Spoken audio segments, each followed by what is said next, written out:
ఈ లలితా సహస్రనామంలో ఏంటి మనం నేర్చుకునేది?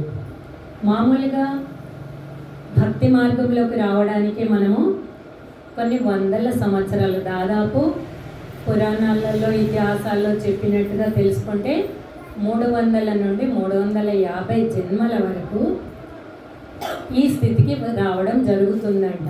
అంటే మనకన్నా ముందు ఎన్నో జన్మలు తామసం, రాజసం, సాత్విక గుణం, ఇప్పుడు వచ్చింది మనము ఉన్నది సత్వగుణంలో.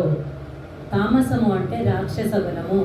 రాక్షసుడు అంటే ఏదో కోరెలు ఇట్లా లావుగా సినిమాల్లో చూపినట్టుగా కాకుండా వాళ్ళ ప్రవృత్తి. ఆ జన్మల్లో కుంభకర్ణుడు ఒక ఉదాహరణ. ఏంటంటే తామసం అంటే కుంభకర్ణుడు.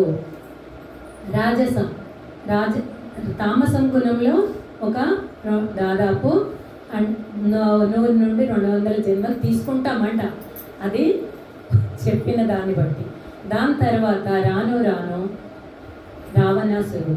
రావణాసురుడు ఏంటి?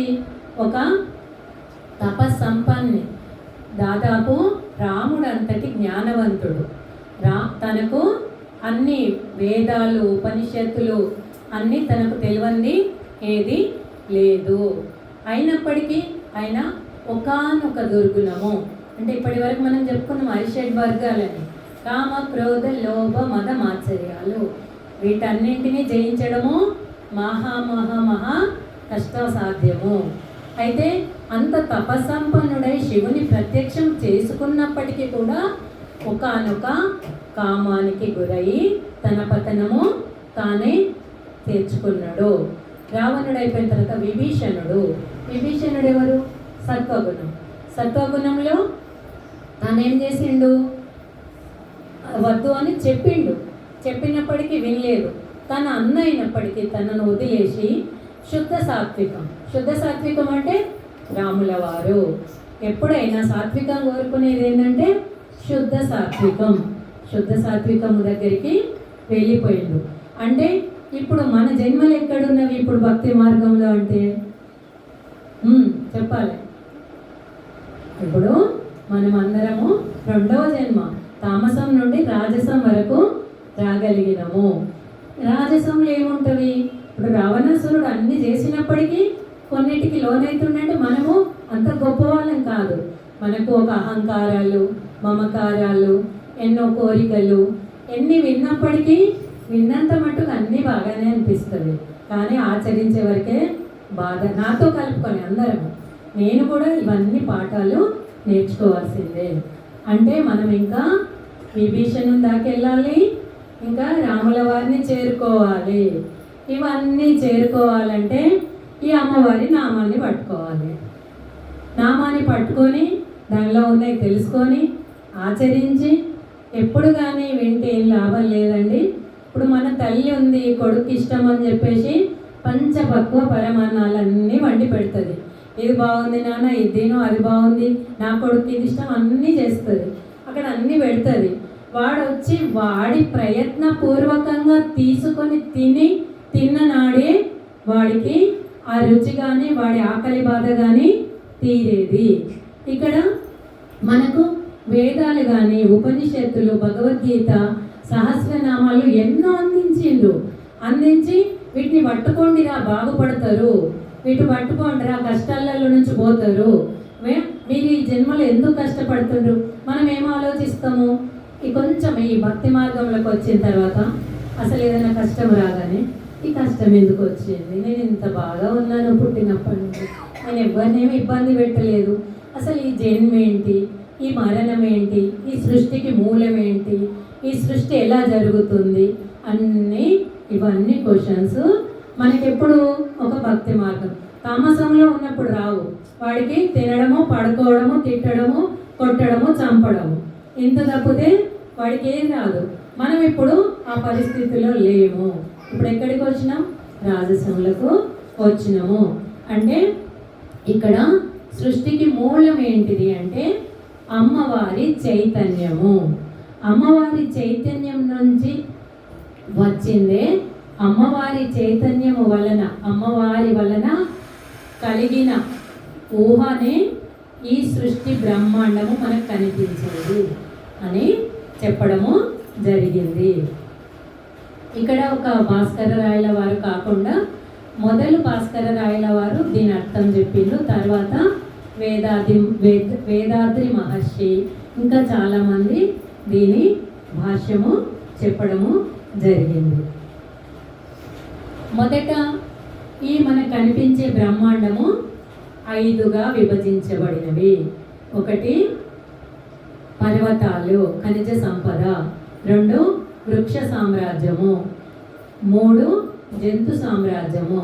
4 మానవ సామ్రాజ్యము. 5 దైవ సామ్రాజ్యము. ఈ 5గా విభజించబడినవి. మనం చూడండి,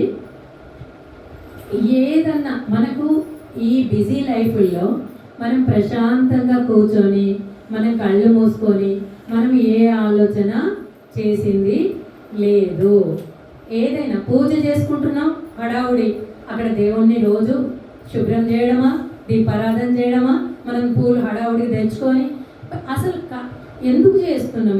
ఎప్పుడన్నా ఇప్పుడు మనకు కళ్ళు మూసుకొని ఆలోచిస్తే ప్రశాంతంగా మౌనంగా, ఇప్పటి వరకు రమణ మహర్షుల వారిది చెప్పుకున్నాం. రమణ మహర్షి చేసింది ఏంటి? మౌనం. మౌనంలో అత్యంత శక్తిని పొందిండు. ఆ శక్తి ఇప్పుడు అంచెలంచెలుగా మన దేశాన్ని దాటి కూడా మనకి ఇక్కడికి నేను ఉన్నప్పుడు ఒక ఫ్లైట్ మంది దిగిండ్రండి అమెరికా నుండి, 500 మంది అంట. మనం పోయి ఒక 2 రోజులు 3 రోజులు అక్కడ ఉండి ధ్యానం చేసుకోవడానికి ఎన్నో ఇబ్బందులు. వాళ్ళకి ఇక్కడ వాతావరణం కాదు, ఇక్కడి కథలు కాదు, వాళ్ళు రూమ్స్ తీసుకొని ఇక్కడ అంటే ఆయన శక్తి ఏమన్నా అక్కడ రమ్మని మనం పిలిచి ఎక్కడి నుండి వచ్చింది అంత శక్తి? మౌనం. మనము మౌనంగా ఆలోచిస్తే మనకు కనిపించే బ్రహ్మాండం ఇప్పుడు చెప్పుకున్నాం 5 రకాలు: ఖనిజాలు, వృక్షాలు, జంతువులు, మానవులు, దేవుళ్ళు. ఇవన్నీ ఎక్కడి నుండి వచ్చినాయి?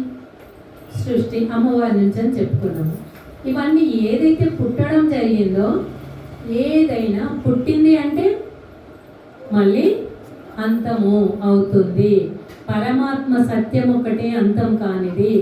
పుట్టిండు రాముల వారు, జన్మ తీసుకున్నారు, జన్మ చాలించిండు. కృష్ణ పరమాత్మ, భగవంతుడు, దేవుడు, వీళ్ళందరూ దేవుళ్ళు. కానీ పరమాత్మ స్వరూపం సత్యమైంది ఒకటే. దానికి రూపం లేదు, గుణం లేదు, దానికి ఏ వికారాలు లేవు. అమ్మవారైనా ఇక్కడ మూల చైతన్యం. ఈ సృష్టికర్త అమ్మవారి కూడా ఎటువంటి రూపము లేదు. ప్రతి దానిలో ఇప్పుడు ఏది కదులుతుంది అంటే దానిలో చైతన్యం ఉంది. ఆ చైతన్యం ఏంటిది చెప్పాలి? అమ్మవారు చైతన్యం, ప్రాణశక్తి ఉంటేనే ఒక కదలిక. ఆ ప్రాణశక్తి ఎక్కడి నుండి?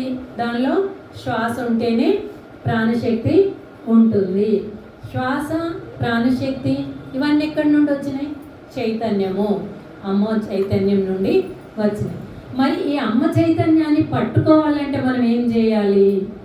మనము ధ్యానోహం, శ్వాసోహం, ధ్యానోహం, పూజలు, వ్రతాలు ఇవన్నీ చేస్తూ చిట్ట చివరికి అంతర్ముఖ సమారాధ్య బహిర్ముఖ సుదుర్లభ. అంటే ఎప్పుడైనా నువ్వు అంతర్ముఖానికి వెళ్ళినప్పుడే నువ్వు నన్ను పట్టుకోగలుగుతావని సాక్షాత్తు అమ్మవారే తను తెలపడం జరిగింది. బహిర్ముఖ సుదుర్లభ, బయట ఎన్ని వెతికినా ఎంత నువ్వు గింజుకున్నా నన్ను పట్టుకోలేవు. అంటే ఏం చేయాలి మనము? దాన్ని అంతర్ముఖంగా అంటే ధ్యానం ద్వారా మాత్రమే మనము చేరుకోగలము అమ్మవారిని, ఆ మూల చైతన్యాన్ని. ఇప్పటి వరకు మనము లలిత శాస్త్రం ఎక్కడ పుట్టింది, దానిలో తెలుసుకునేటివి ఏంటివి, అసలు సృష్టికి మూలం ఏంటి తెలుసుకోవడం జరిగింది. ఇంకా ఒక 2-3 శ్లోకాలు చెప్పుకున్నాం.